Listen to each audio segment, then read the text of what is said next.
Oke, selamat datang. Kali ini kita bakal bedah satu argumen yang, cukup provokatif ya. Jadi, dalam program makan gratis skala nasional, apakah peran ahli gizi itu sebuah keharusan atau jangan-jangan malah jadi beban birokrasi yang nggak perlu? Nah, kita langsung aja nih ke pertanyaan utamanya yang jujur aja cukup nusuk.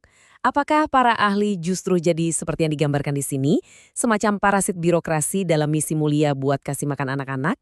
Ide ini benar-benar menantang apa yang biasa kita pikirkan. Dengan bilang, kalau keterlibatan ahli gizi malah bisa bikin rumit tujuan yang harusnya sederhana. Jadi, kita mulai dulu dari argumen intinya ya. Ini soal pertarungan antara standar global yang udah terbukti jalan, melawan potensi birokrasi lokal yang justru bisa bikin semuanya jadi lambat dan gak efisien. Dasarnya, argumen ini ternyata kuat loh, bukan asal ngomong. Salah satunya dari Cochrane Review tahun 2007. Ini tuh tinjauan riset global yang sangat disegani di dunia kesehatan. Dan mereka nemuin kalau program makan dasar yang massal itu udah terbukti banget bisa ningkatin pertumbuhan dan kemampuan berpikir anak. Intinya apa? Simple, itu ternyata berhasil. Nggak perlu ribet. Nah, lihat deh perbandingan ini. Ini kayak ngangkum semua perdebatannya dengan jelas banget. Di satu sisi, ada model yang dipimpin para ahli yang fokusnya ngejar menu yang super sempurna, super kompleks, tapi jadinya susah buat diterapin secara massal. Nah, di sisi lain, ada model distribusi.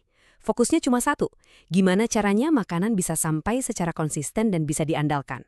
Dampaknya udah terbukti di seluruh dunia.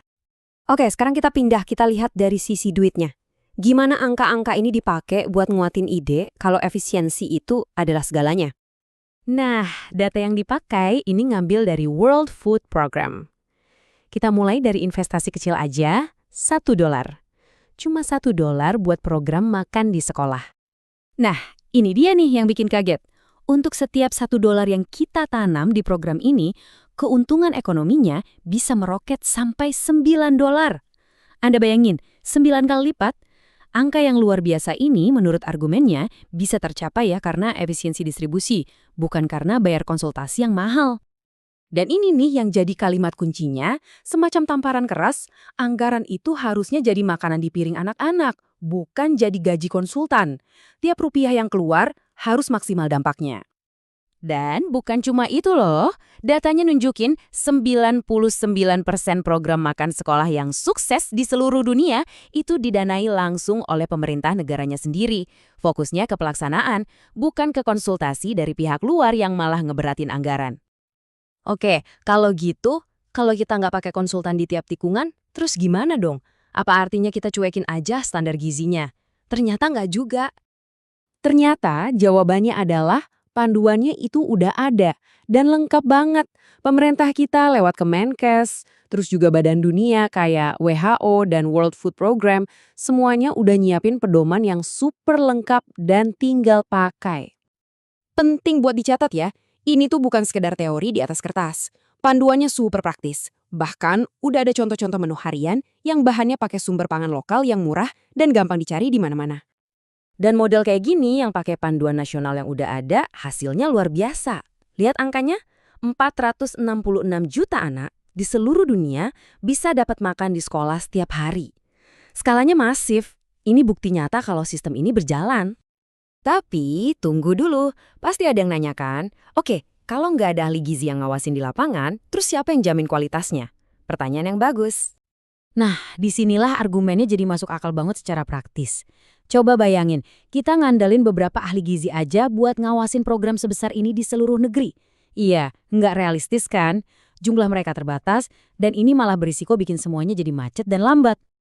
Jadi solusinya itu pendekatan dari bawah ke atas. Simpel aja langkahnya, pertama pakai panduan Kemenkes yang udah ada.